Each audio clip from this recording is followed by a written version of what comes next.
हाँ राहुल सर, आप अपने स्क्रीन शेयर करके एक बार डाउट क्लियर कर लीजिए।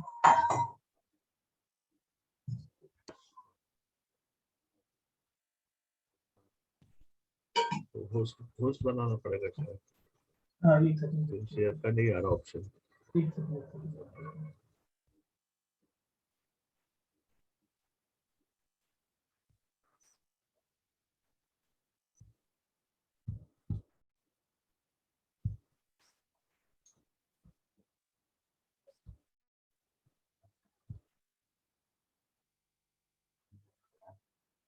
तो ये कल जो डॉक्टर ने वीडियो देखा था, वीडियो के अंदर से ये मैंने पूरा लिखा था।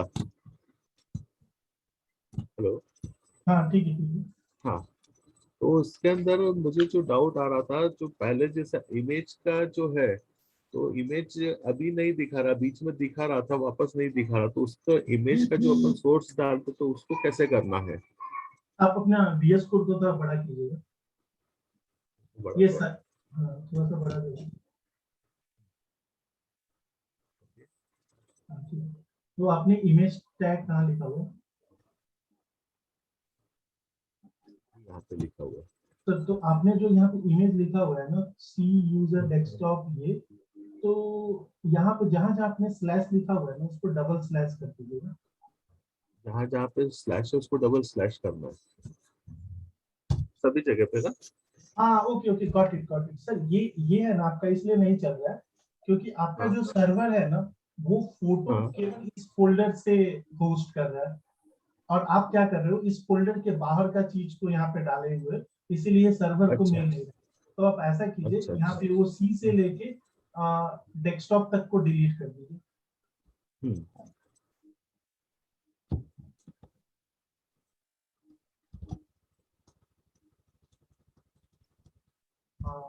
और ये फॉरवर्ड स्लैश को डिलीट कर दीजिए, डॉट और डॉट फॉरवर्ड स्लैश लिख लीजिए यहाँ पे, यानी कि क्या करेंट लिखे? डॉट लिखिए, डॉट एक फॉरवर्ड स्लैश, फॉरवर्ड स्लैश। नहीं आप बैकवर्ड दे दीजिए। अब इस डॉट का मतलब क्या हुआ ना, जहां पे आपका न्यू HTML है ना, उसी फोल्डर में एक img.png होगा। अब क्या कीजिए, ये जो फोल्डर जो आपने जहां से लाया था ना, उसको इस फोल्डर में पेस्ट कर दीजिए। अच्छा, ये इमेज को वहां पे पेस्ट कर दो। बेसिकली क्या, पहले इसलिए चल रहा था ना क्योंकि पहले आप ये सर्वर के थ्रू नहीं कर रहे थे। पहले आप क्या कर रहे थे कि वो डायरेक्टली फाइल को खोल रहे थे, तो इसीलिए वो कर रहा था। लेकिन जब आप सर्वर के थ्रू कीजिएगा ना, तो वो क्या करेगा कि इसी फोल्डर के कंटेंट को सर्च करेगा सिक्योरिटी रीजन के चलते। आपका पूरा कंप्यूटर, मैं एक machine है उसके अंदर एक सर्वर चला रहा हूँ, और दुनिया में कोई भी लोग जाके वो सर्वर को देखेगा। तो क्या करेगा, अगर मेरा पूरा कंप्यूटर का एक्सेस ले लेगा तो मेरा कंप्यूटर का what, इसीलिए सर्वर क्या करता है, जिस फोल्डर में आप सर्च करते हो, यानी अगर बड़े बड़े सर्वर में क्या होता है ना, ये सब कॉन्फ़िगरेशन रहता है, आप बताते हो कि इस डायरेक्टरी को ही सर्व करो। तो राइट नाउ ये जो सर्वर आपने अभी रन किया हुआ है ना, लाइव सर्वर, वो टेम्पररी डेवलपमेंट पर्पस के लिए बहुत छोटा सा रहता है कि आप हम लोग को डेवलपर को डेवलपमेंट हो जाए। बट ये क्या करता है, आपके करंट फोल्डर को ही सर्व करता है, उसको पता ही नहीं है कि ये सी ड्राइव क्या होता है, इसीलिए वो एरर दे रहा था। अब आपका क्या कर रहा है, आपने डॉट लिखा है, डॉट का मतलब क्या हो गया कि ये जो करंट फाइल new.html है ना, उसी डायरेक्टरी में एक img.png होगा, वो ढूंढ लेगा। और आप हाँ, देखिएगा वहां पे जाइए। अभी आ गया है। अभी आ गया, इमेज आ गया है। अब क्या कीजिए, इसको क्या कीजिए कि ठीक है, मैं आपको बाद में बताऊंगा। और सर अगला डाउट। हाँ, अगला डाउट ये था कि अब ये जो हमने टेबल बनाया है इसके अंदर, हाँ हाँ ठीक है, अब ये जो टेबल बनाया है, अब इसके अंदर ये जो वैल्यूज लिखी है, हाँ हाँ, तो ये वैल्यू एक साइड अलाइन आ रही है, सेंटर अलाइन कैसे करेंगे उसे? ठीक है सर, वो अभी अभी के लिए इग्नोर कर लीजिए। जब आप ओके। CSS पढ़िएगा ना, तो आपको वो बता दिया जाएगा।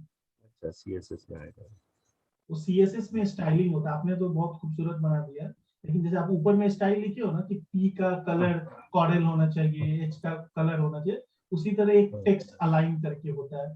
तो वो ओके। मैं आपको बाद में बताऊंगा, डोंट, अभी हम लोग कॉम्प्लिकेट नहीं करते हैं, ठीक है ना। ठीक है। और सर आपने यहाँ पे लाइन नंबर 6 में है ना, लिंक को कैपिटल लिखा हुआ है, तो हाँ ये जितना भी टैग नेम होता है ना वो generally lower case, upper case या मिक्स केस ओके कुछ में भी लिख सकते हैं, लेकिन एक मतलब आइडियली क्या होता है कि जनरली हम लोग इसको स्मॉल केस में ही लिखते हैं कि कंसिस्टेंट रहे। आप राइट क्लिक कीजिए अपने इस यहीं पे, राइट क्लिक, राइट हाँ क्लिक, यहाँ पे एक फॉर्मेट डॉक्यूमेंट लिखा हुआ है, हाँ क्लिक कीजिए। तो ये क्या करेगा ना, आपने जो डॉक्यूमेंट लिखा है ना तो उसमें आपने इंडेंटेशन ढंग से नहीं किया, तो ये आपके डॉक्यूमेंट को अच्छे तरह से सजा देगा। भैया पूछो। बोल रही है 6 नंबर में एक टाइप करके टेक्स्ट /CSS भी लिखना जरूरी रहता है ना? नहीं, जो लिंक देखो बेसिकली अभी सीएसएस पढ़ाया नहीं गया है, हम लोग इन्होंने जो एग्जांपल किया है ना वहां पे बता दिया गया होगा। तो इन्होंने क्या किया, दो टाइप का सीएसएस यूज किया है। तो जब हम लोग सीएसएस क्या होता है ना, एचटीएमएल क्या होता है कि समझिए जनरल जनरल है, और उसको डेकोरेट करने के लिए सीएसएस यूज करते हैं, स्टाइल करने के लिए। तो अब स्टाइल करने का भी बहुत बहुत तरीका हो सकता है। एक तो होता है कि जैसे इन्होंने क्या किया, हेड टैग के अंदर एक स्टाइल टैग बनाया और स्टाइल टैग के अंदर इन्होंने जाके सीएसएस लिख दिया है, लाइक लाइन नंबर 10 से लेके लाइन नंबर 16 तक। इसको होते हैं कि HTML और CSS एक ही फाइल में है।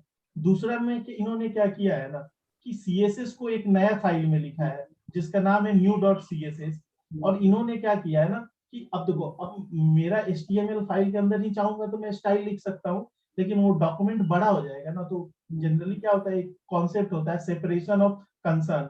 जैसे मान लो घर में 5 आदमी है, तो पांचों आदमी जिसको जैसे मन करेगा वैसे नहीं ना रहेगा, सबका एक नियम कानून होगा। जैसे मान लो अगर तुम्हारा रूम है तो तुम्हारे रूम में मैं नहीं ना आऊंगा, और ऐसा थोड़ा है कि मेरे रूम में तुम नहीं रह सकते हो, हम लोग सब कोई रह सकते हैं, लेकिन एक कायदा है ना कि जैसे तुम्हारा रूम है तो तुम अपने रूम में रखोगे और अपना सामान या तुम्हारे रिलेटेड सामान को एक जगह रखोगे। उसी तरह क्या होता है कि अब ऐसा नहीं है कि तुम मेरे भी रूम में रह सकते हो, लेकिन ज्यादा कायदा क्या होगा, तुमको एक डेडिकेटेड रूम मिले।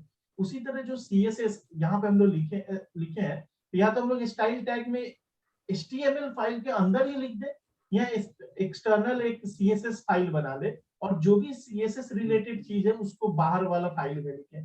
अब जब हम बाहर वाले फाइल में लिख दिए लेकिन अंदर वाले फाइल में उसका जरूरत पड़ रहा है, तो हम लोग क्या करेंगे, उस चीज को इस डॉक्यूमेंट में बुलाना पड़ेगा। उस चीज में इस डॉक्यूमेंट को बुलाना मतलब रेफरेंस करना पड़ेगा। तो उसके लिए HTML है ना एक लिंक टैग प्रोवाइड करता है। तो जैसे हम लोग लिंक टैग ले लिए और यहाँ पे rail equals to style seat है ना, तो ये देखो इसमें क्या है, rail equal to style seat, इसको एट्रीब्यूट्स बोलते हैं। तो जैसे अगर इस एलिमेंट में लाइन नंबर 7 में एक लिंक है, लिंक एलिमेंट है, उसमें दो एट्रीब्यूट है, एक एट्रीब्यूट का नाम है REL और दूसरे एट्रीब्यूट का नाम है HREL। उसी तरह बहुत सारा एट्रीब्यूट हो सकता है। जैसे लाइन नंबर 28 में जाओ तो एक इमेज एलिमेंट हो गया या इमेज टैग हो गया, उसमें देखो हम लोगों ने जो SRC एक एट्रीब्यूट हो गया, यानी कि इस इमेज टैग का SRC एक, हाइट एक एट्रीब्यूट हो गया और एक विड्थ एट्रीब्यूट हो गया, राइट। तो अब हम लोग HTML पढ़े थे, HTML में टैग नेम पढ़े थे, एलिमेंट पढ़े थे और एट्रीब्यूट्स भी पढ़ लिए। अब देखो, अब हम लोग क्या करना चाह रहे हैं कि एक अलग फाइल में स्टाइल लिखा है लेकिन उसका जरूरत HTML में पड़ रहा है। तो हम लोग क्या किए, उसको यहाँ पर बुला लिए हैं। तो उसको बुलाने के लिए क्या होता है, एक लिंक टैग यूज करते हैं। और ये रेल मतलब होता है कि क्या चीज का इसका रिलेशनशिप है। तो बेसिकली ये स्टाइल सीट है, मतलब इसके अंदर स्टाइल लिखा हुआ है, ये आजकल मैंडेटरी नहीं है। और ये जो एचरेफ है ना, वो ये बताता है कि ये जो बाहर का जो तुम चीज अंदर बुला रहे हो उसका एचरेफ मतलब हाइपर लिंक, उसका रेफरेंस क्या है, कहाँ पे उसका लोकेशन क्या है। तो तुमने लोकेशन में उस फाइल का नाम बताया है। और अगर तुमने डायरेक्टली खाली फाइल नेम लिख लिया तो वो क्या करेगा, करंट डायरेक्टरी में ये फाइल नेम लिखेगा। और तुम एक्सप्लिसिट होना चाह रहे हो तो ./ और फाइल नेम लिख सकते हो। ठीक, तो और कोई डाउट है क्या?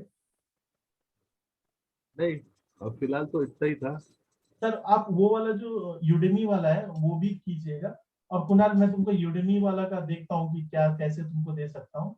और ये सब आप लोग को रटने का जरूरत नहीं है, टेबल क्या होता है धीरे धीरे आपको खुद ही समझ में आ जाएगा कि टेबल जैसा कोई डेटा आएगा, कोई बोलेगा बनाने को तो आप ऑटोमेटिक सोचोगे यार ये मेरे को मतलब गूगल की दोगे कि मेरे को HTML में कुछ टेबुलर डेटा दिखाना है, तो गूगल आपको कुछ ना कुछ डॉक्यूमेंटेशन पे पॉइंट कराते जाएगा। बट या करते करते आपके मसल मेमोरी में आ जाएगा कि यार ये टेबल होता है, उसमें रो होता है, तो रो के लिए टीआर होता है, तो हो जाएगा विद ऐसे ऐसे टाइम आएगा। और ठीक है सर, तो आज के लिए है ना हम लोग टर्मिनेट करते हैं, मेरा एक 9:30 से मीटिंग उसी का प्रिपरेशन कर रहा है। ठीक है, ठीक ठीक है। ठीक है, थैंक यू भैया। और मैं कल हम लोग फिर मिलेंगे लोग। तो जनरली मेरा आइडिया क्या है ना कि 1 घंटा आधा घंटे से लेकर 45 मिनट में सब कुछ समाप्त कर लिया जाए। और जैसे मान लीजिए कभी ज्यादा लग गया तो ठीक है, लेकिन थोड़ा जल्दी जल्दी करने का कोशिश किया जाएगा। चलेगा ना सर? चलेगा, चलेगा, ठीक है। सर आप वो अब आज Udemy वाला आज जरूर- क्या करते हैं, ये यूडेमी का एक दो ये कर लेता हूँ, और इसको ये पूरा ये W3 स्कूल का मैं पढ़ लेता हूँ पूरा। सर W3 स्कूल अगर आप ऑफिस में भी बैठे रहेंगे ना तो भी पढ़ सकते हैं, मतलब ये मैंडेटरी आपके लिए नहीं है। हम्म, ठीक है ना? ठीक है सर, तो कल मिलते हैं।